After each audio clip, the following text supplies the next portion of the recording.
Hello, I am Jennifer Lynn Purcell, aka Ever-Changing Butterfly, bringing to you Living with an Invisible Learning Challenge, where we will discuss the challenges and triumphs of those with NLD. I don't know if you're a new listener or not, but I would like to share with you where I get most of my articles for this podcast. I've recently learned about a nonprofit that I would really like to help. It's the NVLD Project. In addition to doing research on NVLD and working to get it back on the Diagnostic and Statistical Manual of Mental Disorders, that is the DSM, they provide support groups for those with NVLD. You can find the NVLD Project at www.nvld.org. All proceeds from this podcast and the ads will go towards the NVLD Project. I will include the link for this in the description of the podcast. Please go to livingwithnld.com to learn more about my podcast. Also, I would like to announce that I now have created a YouTube channel for this podcast. I will post the link for this in the description for you.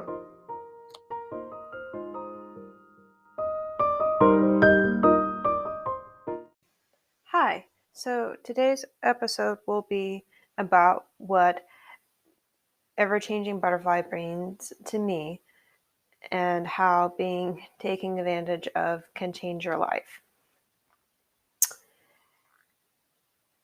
And on a side note, I was thinking of creating a time when I can be available on Saturdays to be with my audience from the podcast, the individuals that have NVLD, and possibly their parents too, to sit with them and talk about podcast topics or other challenges you may have because of NVLD, and create a safe place, a support circle where you can talk about private topics that stay in that group. Would you be able to join me at 10 a.m. Pacific time zone? I would like to thank everyone who has donated or contributed to my fundraiser on Facebook for the NVLD Project. I created this past Tuesday when I decided not to be anonymous anymore online with my friends. Please consider contributing if you can. Every little bit counts. My goal is $600. I'm at $455 already. I do have listener support activated on my podcast also. All of this money from listeners and ads from Anchor will go towards the NVLD project also. I'll include the link for both of these fundraisers in the description so you can have access to them if you're interested in donating to them. So today we'll discuss me not being anonymous anymore and what my pen name Ever-Changing Butterfly means to me, and being taken advantage of and how it can change your life. Please be aware of the topics in this episode being triggering if you or someone you know has or have experienced sexual abuse, suicide, or being taken advantage of. This one is not going to be easy for me to record, so if you hear me being choked up or emotional, that's why. When I started this podcast, I created the pen name Ever-Changing Butterfly because I didn't want anyone except for people close to me to know what I was doing, or that I was doing this. I was okay with my first name being on the podcast because Jennifer is a very common name, but I wasn't okay with my full name, Jennifer Purcell, being on it because I knew people could find me on social media if they looked. I also knew that wasn't as private as just Jennifer. I mean, when I was in college, one of my classes had 5 Jennifers, including me, and we all spelt it the same way.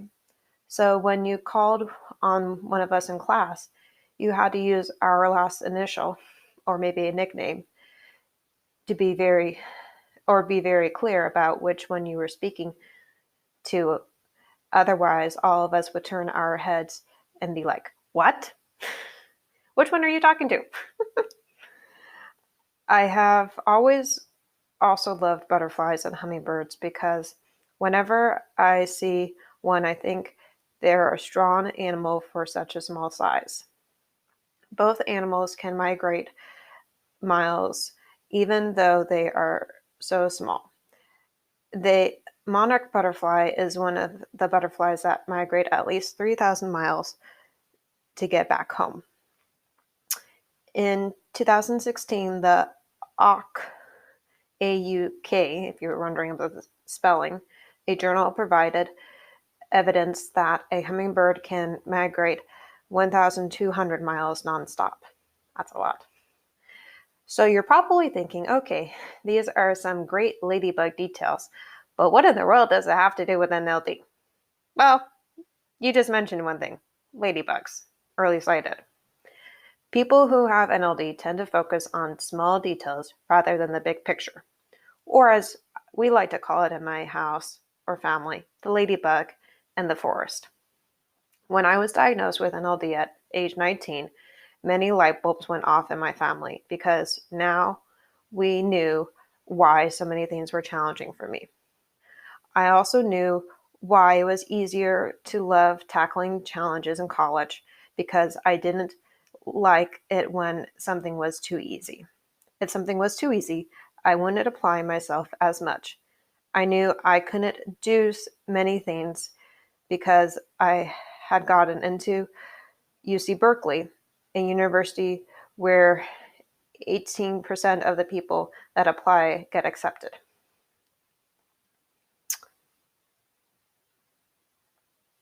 Not only was I the first woman in my family to attend college, but also the first to graduate from college. I did it with NLD. That is why it felt like a 4-year marathon. I've run a marathon, so I know what it feels like to run 26.2 miles. If you ran 4 times that, it would be 104.8 miles. It took me 5 hours, 8 minutes, and 8 seconds to run that marathon. If I had to run 104.8 miles, it could take me at least 20 hours, 24 minutes, and 24 seconds. When I ran that marathon, I was doing it in Carlsbad, and learned a couple weeks later that I had run it in one second place in my age bracket,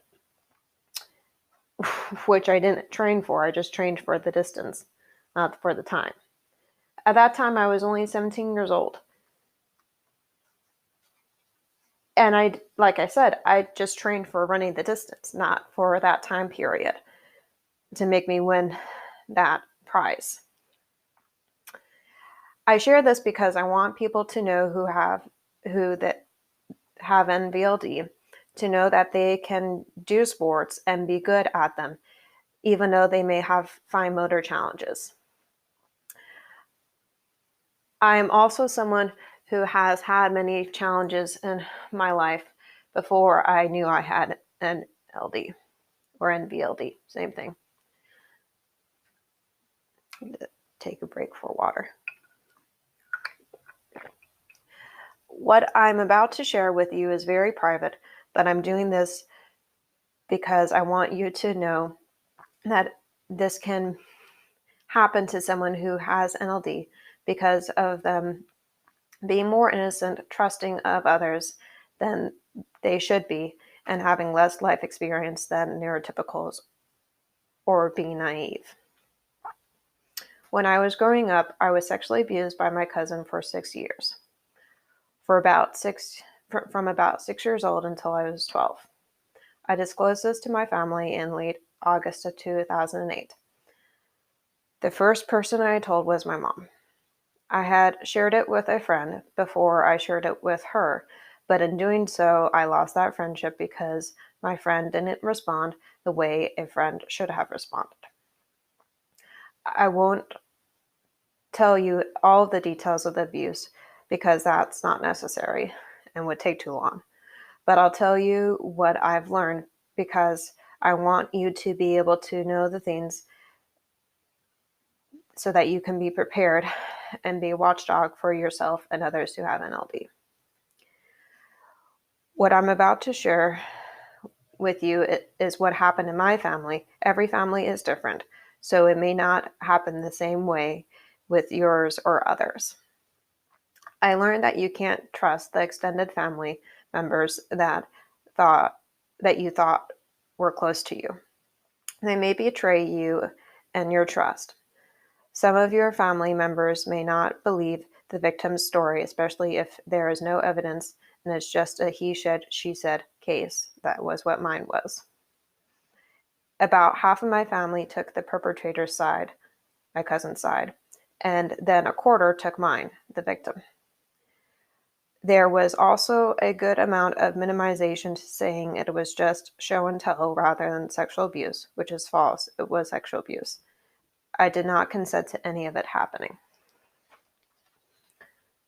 Also, if you were like my family, we were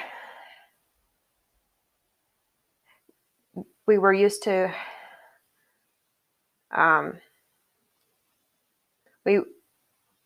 we had other people in the family that were abused, and we grew closer because of that.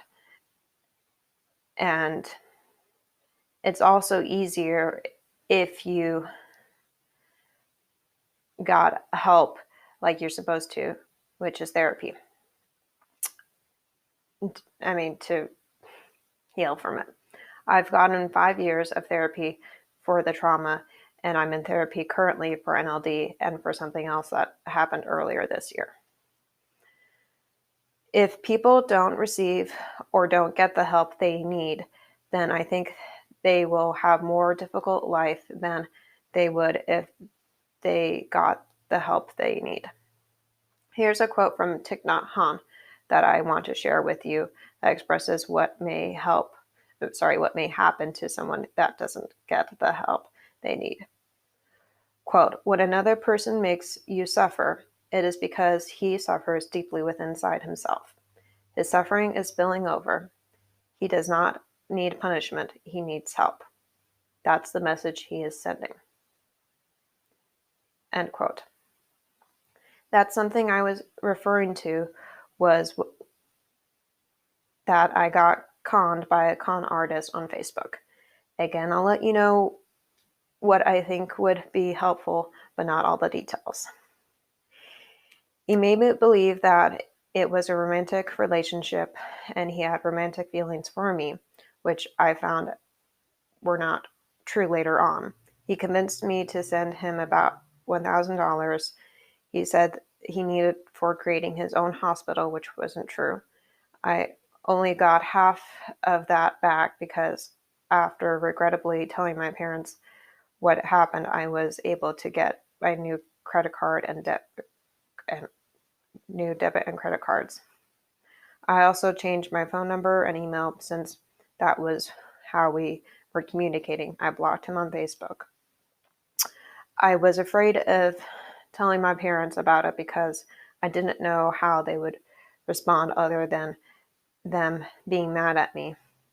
I tried to run away from home because I was so afraid to tell them, but because they have an app to tell where my phone is, I had the location turned off and I didn't want them to know what I was doing because I didn't want them to know what I was doing. But they were suspicious. They were like, why is she driving so long in the rain? I did eventually stop and pull over off the freeway and let them come meet me. I'm not telling you this to encourage you to do any of the same things I did. I'm telling you these things because I want you to know what my mistakes were, and I want you to learn from them. Need another water break.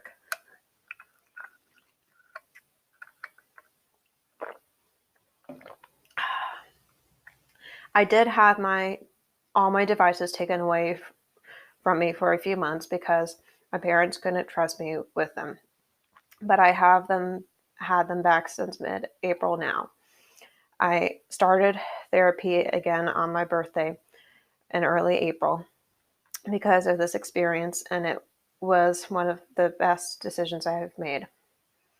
Because I was naive and more trusting than I should have been, it was easier for the con artist and my cousin to take advantage of me. I also learned that there are several red flags or warnings that one should know that would have alarmed me about him being a con artist.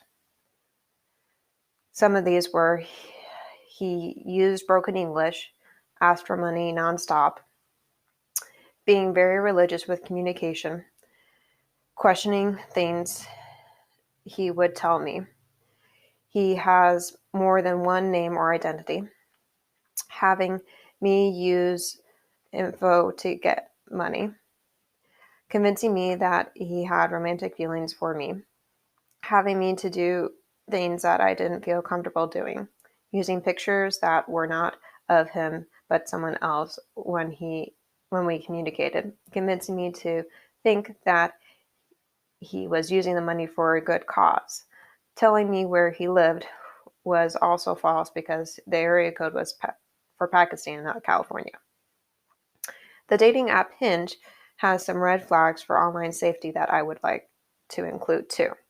Never send money or share financial information. Protect your personal information. Stay on the platform. Be wary of long distance or overseas relationships. Report all suspicious and offensive behavior. I will include the link in the description of the episode for that. And I'm telling you these things because I want you to be aware of what can happen to someone who isn't careful when they are using the internet. So please be extremely careful when you do use it. I don't think I can express enough how careful you need to be. I also have an emotional support dog, Truffles, that I've had for 10 years because of disclosing to my family about sexual abuse. She's actually in the room with me while I'm recording this. My dog has made it easier for me to be happier in my life because there have been times when I had thought about suicide. I have never planned anything, but because there's no off switch for NLD, and because some of the challenges can be difficult to overcome, or to try to overcome's not the right word, to try to make easier for you to deal with is a better way to phrase it. Sometimes it's really hard for me to see the light at the end of the tunnel. But I do try to remind myself that there is a light, because if I don't, then I get discouraged. Again, I share this not to encourage you to do this, but to let you know that it can happen, and I want you to learn from my experiences and mistakes. I also want you to know that if you have gone through any of what I have gone through, that you are not alone. I shouldn't have been afraid of sharing the con artist experience with my parents and my brother, because they have been extremely supportive of me and have been my rock. If you have family like this, you should listen to the song Stand By You by Rachel Platten.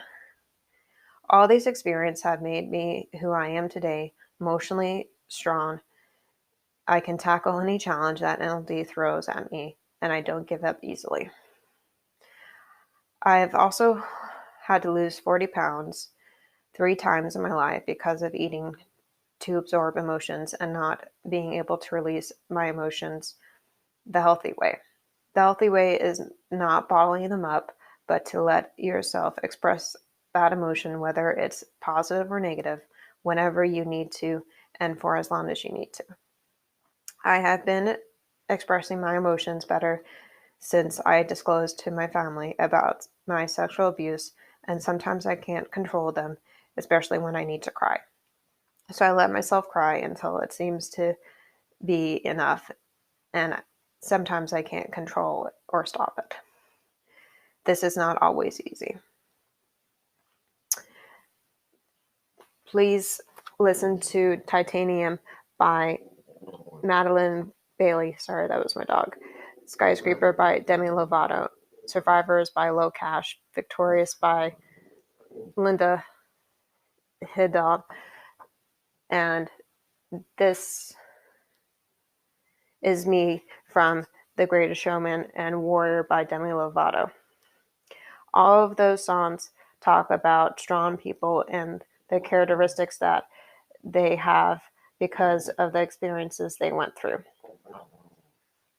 I want you to know this because it is healthy to express emotions when needed, because if you keep them bottled up inside too long, when you finally release them, they usually are more powerful than they were at the beginning. I've learned a lot for someone who is only 24 years old. I feel like I'm very mature for my age because of the life experience I've had. Here's a quote that I want to read to you. When something bad happens to you, you have three choices. 1, you can let it define you. 2, you can let it destroy you. 3, or you can let it strengthen you. End quote. Unknown. I decided to not let any of these bad things define or destroy me, but to let them strengthen me and change the person who I was for the better. So please feel free to reach out to me if you want to tell me about any life experiences that you have gone through and are comfortable with sharing with me. You can email me at livingwithnld@gmail.com. I will put that email in the description for you of the podcast. So whether it's NLD, sexual abuse, being taken advantage of, or being conned by a con artist, or thinking about suicide, or trying to lose weight, I and others who have NLD still have to deal with these challenges today. And I hope you learned some new things today. And I would like to talk to you next Friday. And have a wonderful week. Bye.